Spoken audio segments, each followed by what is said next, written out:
Hello, my name is Kevin Fernando and I'm a GP partner at North Berwick Health Centre near Edinburgh and also Education Director of GPnotebook Education. We are living and working in unprecedented and challenging times, and whilst there is a lot of helpful information online and elsewhere about COVID-19, there is also considerable information overload.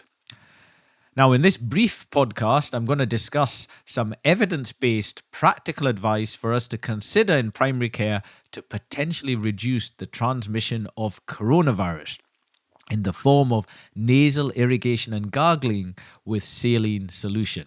Now, this is essentially flushing out your nostrils with salt water to wash out mucus, allergens, and pathogens, and this has been used as a home remedy for many years. However, recently it has been shown in the literature to help improve symptoms of acute viral upper respiratory tract infection, but also notably to reduce viral transmission, including a coronavirus species. Now, Ramalingam, a consultant virologist by trade, and colleagues have demonstrated in a paper published during 2018 that in the laboratory setting, epithelial cells, such as those found in the upper respiratory tract, can mount an antiviral response. However, this response requires chloride to potentiate the antiviral effect, hence the need for hypertonic saline solution.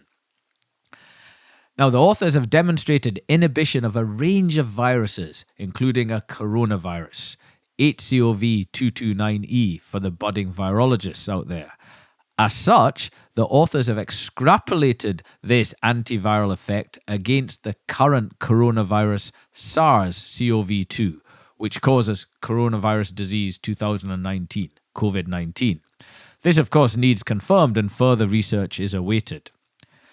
Subsequently, in the Elvis pilot study published during 2019, Ramalingam and colleagues have shown that for individuals with established upper respiratory tract infections, nasal irrigation and gargling with a hypertonic saline solution improves symptoms and duration of illness, but also notably resulted in a reduction in viral transmission to household contacts.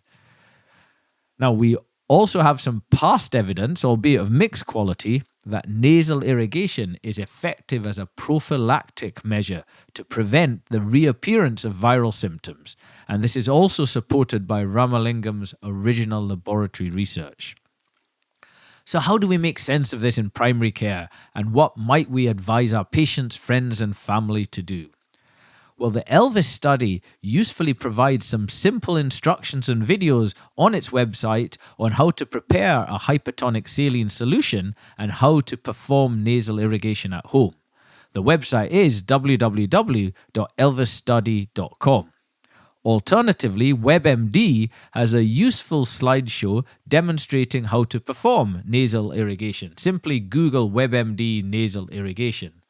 Now, there's no doubt it is fiddly and time-consuming, but in a nutshell, mix 1 heaped teaspoon of salt, ideally sea salt, if not table salt, will suffice, with 200 ml boiled water and allow it to cool.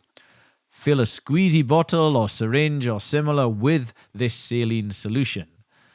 Lean forward over a sink at around about a 45-degree angle and tilt your head so that one nostril is pointed down towards the sink. Don't tilt your head back. Then squeeze in the saline solution into your nostril and then let it run out your other nostril, and it may also possibly come out of your mouth. Then gently blow your nose to clear out the remaining solution and then repeat the procedure with your other nostril.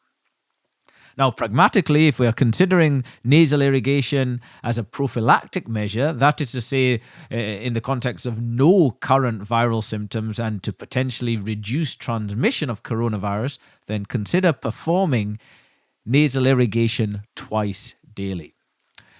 However, if you are symptomatic of an upper respiratory tract infection, then consider performing nasal irrigation 3 to 6 times a day. But of course, be guided by symptoms.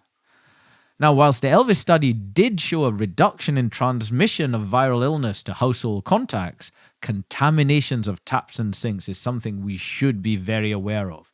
Therefore, after performing nasal irrigation and gargling, clean sinks and taps and wash your hands thoroughly. Other possible downsides include nasal irritation, which is often mild, and of course, some people will just not like squirting water up their noses. Now, I appreciate this is only a small pilot study, but as we're all largely confined to home for the foreseeable future, I feel this is something we should all consider to potentially reduce transmission of coronavirus and flatten that curve. Finally, there have been several reports of anosmia, or loss of smell, as a presenting symptom of COVID-19 in otherwise mild cases.